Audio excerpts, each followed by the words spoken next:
Everybody's doing good?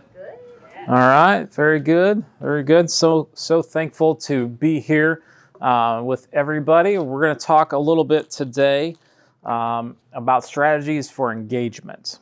All right, I know every disability ministry is a little bit different because all the people that make it up are different, and we're on different levels of ability.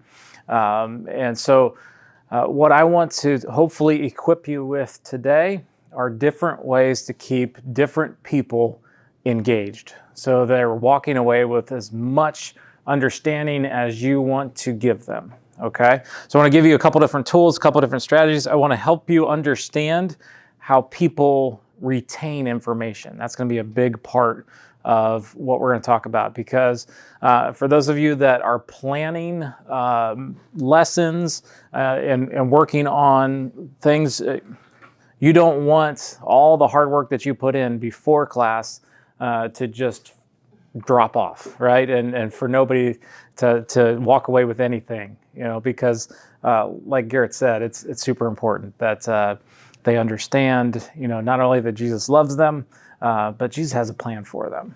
And you want them to understand what that plan is. So we'll talk a little bit about strategies for engagement, okay? I want to start off with the most fundamental, important strategy for getting people to engage with you. And this will be not a shocker. This will be one of the most obvious things that you already know, but I think often we take it for granted. And it's this. It's just to get to know people. All right. And when I say that, I mean get to know their names. All right. This is one that I'm guilty of. I'm guilty of saying, "Hey, man," or "What's up, buddy?" Because I'm not good with names, and it takes effort. It takes effort to get to know someone's name. But going the step beyond just knowing the name is getting to know what interests them. What makes them tick, right? What are they doing? The other 6 days a week. What do they enjoy doing the other 6 days a week? So not only are you going to welcome them by name, but you're going to say, "Hey, how's this going?" Right? Because what does that communicate? It communicates that you know them, you value them, right? When you're saying, "Hey, buddy," doesn't communicate a lot of value, because it shows that you haven't taken the time to get to know their name, to get to know what they're interested in. So again, this is like the biggest no-brainer of all time, but I think it's one that we're all guilty of taking for granted, because Sunday morning, Thursday night, Saturday night, whenever you're doing ministry, sometimes can get hectic when people are coming and going, and now that you've added all these different COVID cleaning procedures and all these other layers of things that you have to do, sometimes we take for granted the things that we should always be doing. So as far as helping people get to know individuals, one of the things that we've created at Ability Ministry are what we call ministry info sheets that help you to get to know individuals in your ministry. I don't know if you've ever used these, or I'm sure you have some type of registration form or intake form for your ministry. My encouragement for you is whatever you use, whether you use our stuff or your own kind of system, what I would do is have that registration form or a copy of it with a photo of the individual on it, and lock it up in that storage place. So you're coming in here and you're flipping through, and just come in an extra 5 minutes early and just leaf through the names and the photos, because that's the only way you're going to get to know, right? And you don't want to say, "Hey, remind me of your name," right? You don't want to continue to do that week after week. So if you've got a little bit of a cheat sheet, create that cheat sheet, lock it up, because obviously it's got people's information on it, but study, take a little extra 5 minutes to do that. So, all right, here's another concept that you may have heard of before. This comes from the Orange Group, and they talk a lot about 3,000 versus 40 hours. The 3,000 represents about how many hours an individual has at home with their family in a given year. All right, 3,000 hours. That's a long time. On average, those same individuals that are coming to your ministry spend about 40 hours a year with you. It's a pretty drastic difference, right? It goes to show in the kind of the orange philosophy is this is where we need to be equipping people to share the gospel message because that's where there's most opportunity. I would say that 40 hours is, because of COVID, probably cut that in about half because of the engagement that you have with people, the opportunities that you have with people. So what I would say is if you've got 20 or 40 hours a given year to have influence on individuals in your ministry, you've got to capitalize on those 20 to 40 hours. Can't take for granted any of those hours. You've got to make the most of your time. So in order to make the most of your time, you need to plan for success, specifically when it comes to retention rates, how people learn. It's important to understand how people learn. All right, so I'm going to talk to you at length here about one of my most favorite things in the entire world. It's called the learning pyramid. Anybody ever seen this before? Yes? Okay. A couple of you have seen it before. The rest of you are in for an absolute treat. Either that or I'm just a complete nerd. And I love this kind of stuff. So average student retention rates. All right. This is a study that has been done and proven out. We'll start from the top of the pyramid and work our way down. And as you think about how people learn, think about how you teach. Think about how you present the information that you want people to learn. All right, because it should be very telling, all right, if you want to capitalize on those few hours that you have a year with individuals. All right, the first one is this. People remember 5% of what they hear in a lecture format. 95% of the words that people hear in a lecture, they won't remember when they walk out the door. Is that mind-boggling? All right, takeaway number one. If you are teaching and only talking at people, you're failing 95% of the time. Let that sink in. Most preachers and professors do this. They do it because it's the easiest form of teaching. To do the extra stuff takes time and effort. All right? So don't lecture because it doesn't work. Well, it works 5% of the time. All right, so 10% retention. So you're taking away with you 10% of what you read. All right? So as you're working through things, as you're presenting the gospel, as you're teaching, one of the things that I'll do tomorrow is I'm not going to read everything that's on the screen. I'm going to allow the individuals in the room who would like to read what's on the screen. I'm going to allow them to read. I'm going to allow them to read what's in their Bibles. Hopefully they'll bring a Bible with them. I know that's kind of a thing of the past, but hopefully they'll bring a Bible with them. If not, I can guarantee there's a Bible on one of these that they can look up. But people will remember 10% of what they read. So, if you're getting up in the morning, you're doing your daily Bible reading, you're going to remember about 10% of what you read. Again, it's not very successful. All right, so we need to think differently about how we teach because people don't retain information the way that we think they do. So, all right, people will remember or take away 20% of what they consume, what they take in via audio or visual, okay? So things that they're seeing on the screen, things that they're hearing on the screens that are presented, whether it be like a video or something like that, they're going to remember about 20%. Again, not a great retention rate. All right. 30% is demonstration. All right. When you see the word demonstration, I want you to think like object lesson. All right. So I've got like something, here in front of me. People remember about 30% of what you see like in a typical object lesson. All right. The big jump are the next 3 categories. Does anybody have a guess what's next? What would be next? What would be 50%? What would people remember 50% of that I've not shown so far? Hands-on. Hands-on? All right, participate. All right, let's take a look. Survey says discussion is actually next. So again, we're moving away from me talking at you, because remember, you're going to remember 5% of what I said. But when you're actively a part of the discussion of the material that's being presented, 50%. Remember, half of what you discuss. I think that's what you'll see with a lot of our curriculum, especially the traditional curriculum, is so much it's conversation based. We present we present questions for you guys to engage your audience with, to judge where they're at when it comes to understanding the material and allowing them to ask questions. 50%. So 75% then is practice doing the hands-on stuff. All right. So tomorrow, one of the things that I'm going to do from the very top of the lesson, tomorrow we're talking about how God has a plan for Saul, right? Saul becomes Paul. Part of the transformational period for him is when God struck him blind, all right? So we're going to have a hands-on experience for as many as 10 individuals that want to practice doing something blindfolded. And I've got 10 little baggies that everybody can take with them that they're COVID safe because they're all individual and stuff. So one of the things, and for the volunteers that will be in the room tomorrow, I will need help tying the blindfolds, all right?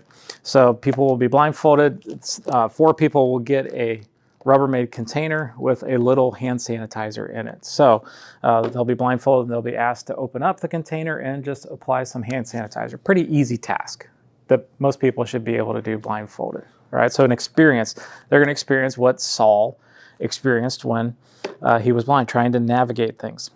A little bit more difficult. We have a blindfold, and then we have a puzzle with different shapes, little wooden shapes that they're going to have to try to put back together. So a tad bit more difficult. There are 2 of these. I think there's 2 of these. All right, and then the most difficult, I may ask for a volunteer to do this if no one wants to try this. But what you'll see in here is a blindfold and a box of tuna salad with crackers and a little spoon. All right, so open the box, open the container, put the tuna salad on, we can scoop it with a spoon, put it on the crackers and eat it. This is going to be a gas, all right? And I may ask for a volunteer to do this so we can have a good time. So we're practicing experiencing what Saul, as he became Paul, experienced when he went blind. Now, I've also heard that there's an individual in the class named Garrett who is low vision. So it'll be good to allow Garrett to speak into the experience of what it's like to have low vision. All right. Anybody know what 90% is? You got it. All right. So it's teaching others. It's taking the information that you've learned and it's teaching other people what you've learned. So as you think of the curriculum, so like if I was like routinely teaching, one of the things that I would want to do to say, say we've got somebody that likes to wonder. I don't know if there's anybody in the class that likes to just wonder and you're not sure. I always tell people assume competence, but you're not sure, are they taking in anything that I'm saying as they're kind of moving around the room?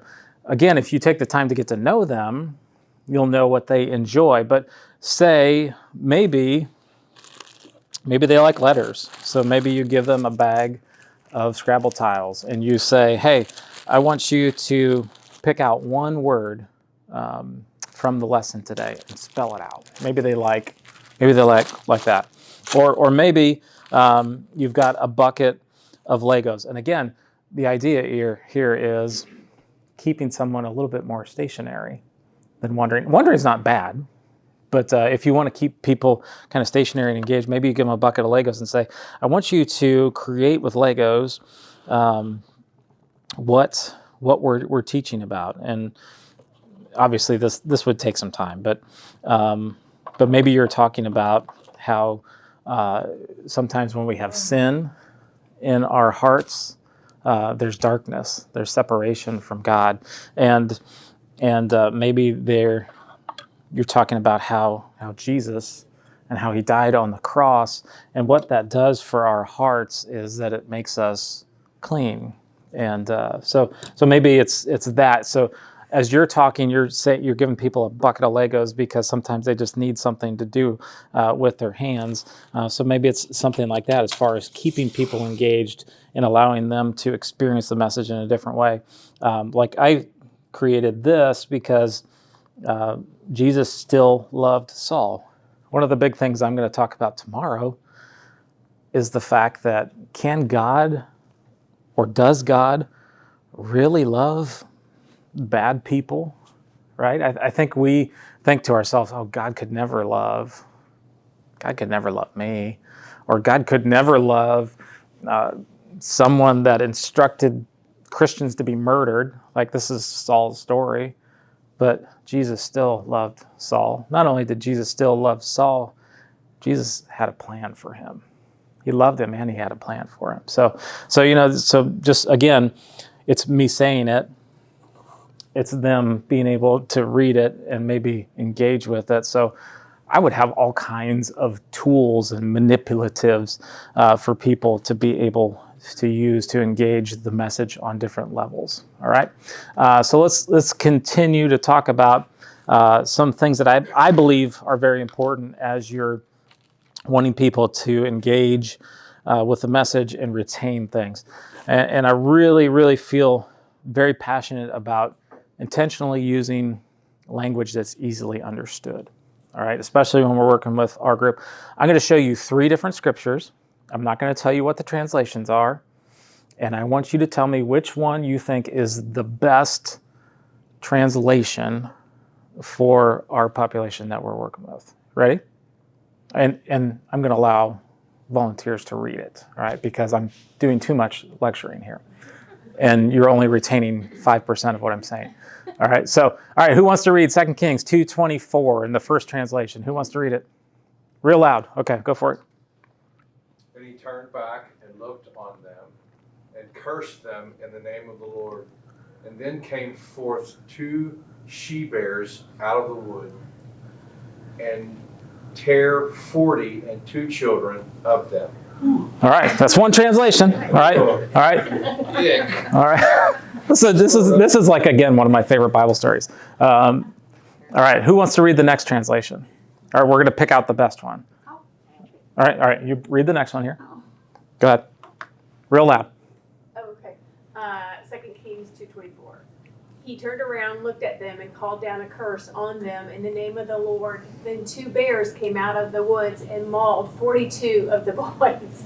All right. Little different flavor to that translation, right? Little difference in kind of being able to be understood. Do you want to read the last one? Sure. All right, go for it. 2 Kings 2:24. Elijah looked back and saw them. He asked the Lord to cause bad things to happen to them. Then 2 bears came out of the forest and attacked the boys. There were 42 boys ripped apart by the bears. All right. Who thinks the first translation was the best? No. Who thinks second translation was the best? Kind of like that? Who thinks third one's the best? All right. First translation was King James Version. All right.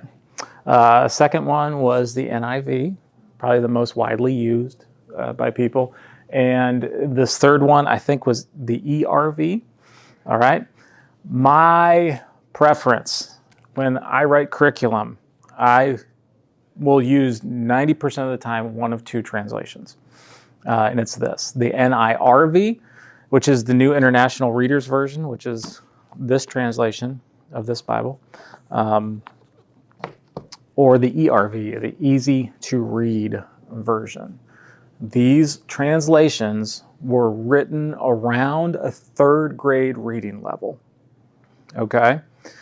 And that's why I feel like these are the 2 best translations to use with our population because of the reading level that they were written at. I think they're the most easily understood.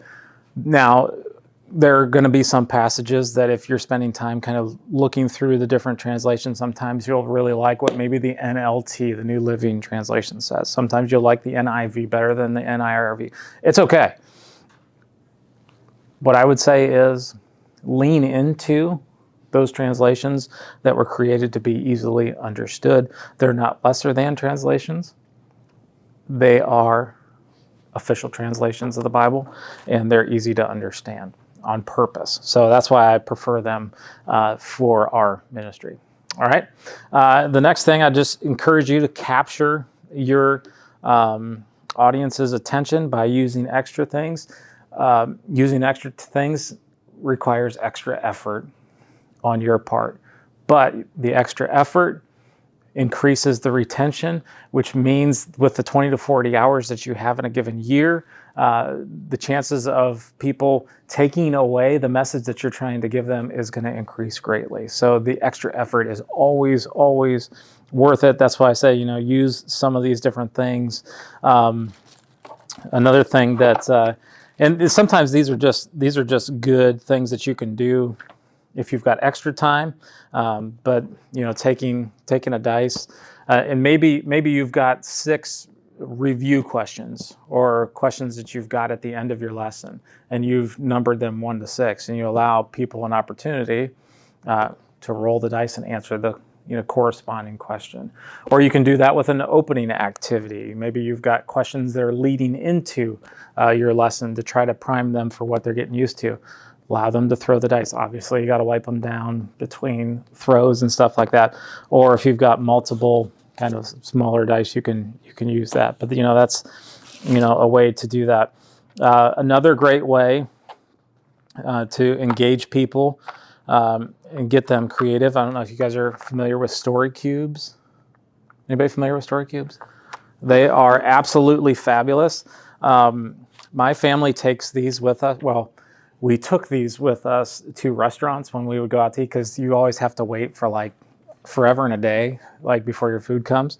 So these are great. I've got a 14-year-old and a 12-year-old, but we would take these story cubes with us, and you can roll as many or as few as you want, and you have to make up a story with the pictures that are on the cubes. So it's just a fun way to engage with people. So maybe you've got your main point of your lesson, like, again, God has a plan for me is the main point of what we're talking about tomorrow. So maybe you roll the dice here, and I'll just roll like 4 of them.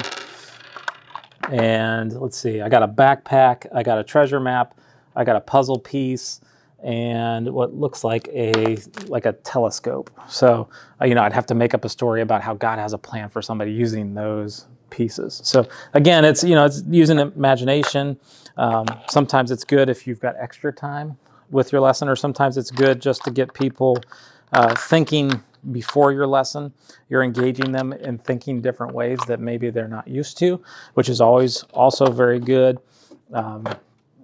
Another way to engage people that is like super cheap but super fun, wiki sticks. You guys familiar with wiki sticks? All right, so these are these things. They're like waxy pieces of, I don't know, they're like yarn, but they're covered in wax, and they're easy to mold. So like having a bucket of wiki sticks and giving people, maybe putting a pile on each of the desks. Again, it's going to keep people stationary. It's going to keep them engaged, and you're going to say, as you're talking, I want you to create something out of the wiki sticks that resembles our main point here. Again, just a different way to engage people with ways that will keep them stationary, will keep them, and will increase their retention rates of what they're learning. So just a few different ideas. We've got, I don't know how many here that we've created. It's under the fun time fillers. We have a training video on it, and we have a resource on our website that kind of details a lot of these activities that we encourage people to use and mix them in. And they have links on where to buy them if you're not sure where to buy them. So you can find that on abilityministry.com, and you can just search Fun Time Fillers, and you can find the training video and the downloadable PDF. So those are some fun ways to increase engagement, which increases retention rates, which means people are walking away with a message that you have for them. So that is my presentation. You guys have questions? Other questions, ideas? I would say also, in addition to the blog post about the fun time fillers, there's also a training video on Bible recommendations. That's more than just the 2. There's like a visual Bible. I mean, you can mention all that. But. Yeah, absolutely. There's a visual Bible. There's a comic. It's like, I think it's called the Action Bible. that it's created, every single story on every single page is created like a comic book. So if you've got any young adults that are into like comic books and anime and stuff like that, like the Action Bible would be like an awesome Bible for them because it's 100% visual. And there is a copy right there. So there's the Action Bible. So yeah, it's a great Bible for people to use and engage with. May not be as easy to like say open your Bible to such and such passage, but when it comes to having somebody have a Bible at home that they're reading, is a great Bible, especially for those young adults that love comic books and different things. So yeah, that's good. Yeah, this is actually the Kids Adventure Bible. That's in the NIRV, and I know this is like teen and adult ministry.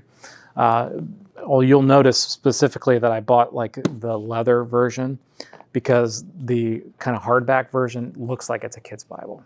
This looks more like it would be an adult Bible because adults don't want to use a kid's Bible, but because it's the NIRV, it's so good and easy to understand. It has lots of different additional things for study that are good, but I recommend the leather non-kid looking version of that Bible. So they have the tabs.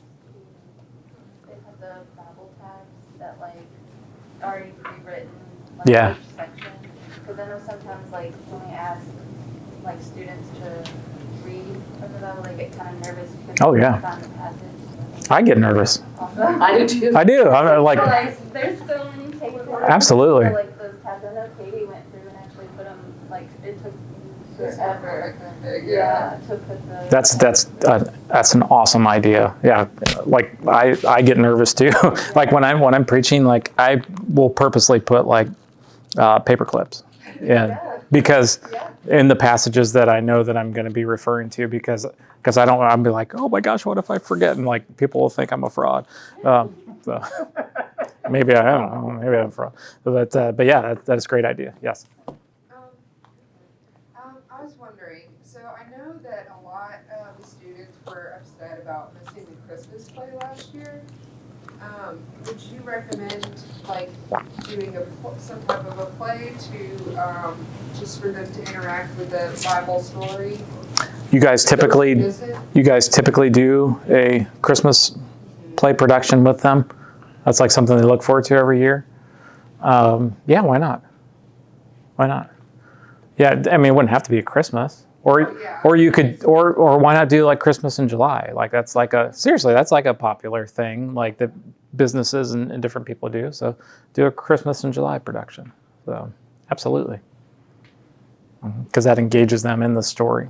So, or do the story of Elisha and the bears. I'm so sorry.